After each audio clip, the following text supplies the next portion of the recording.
Narito na ang mga balita mula sa GMA Integrated News.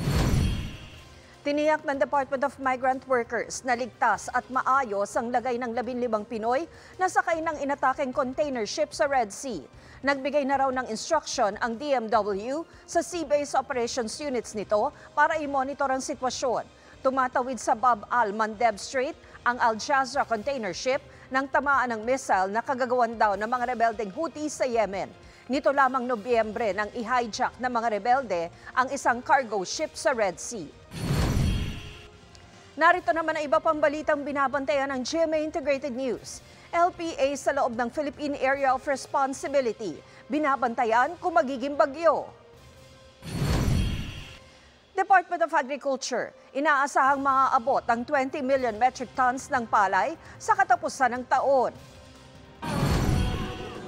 At mga float ng Metro Manila Film Festival, ipinarada sa Camanava. Para sa mas malaking misyon at mas malawak na paglilingkod sa bayan, ako po si Tina Panganiban Perez ng GMA Integrated News, ang News Authority ng Pilipino.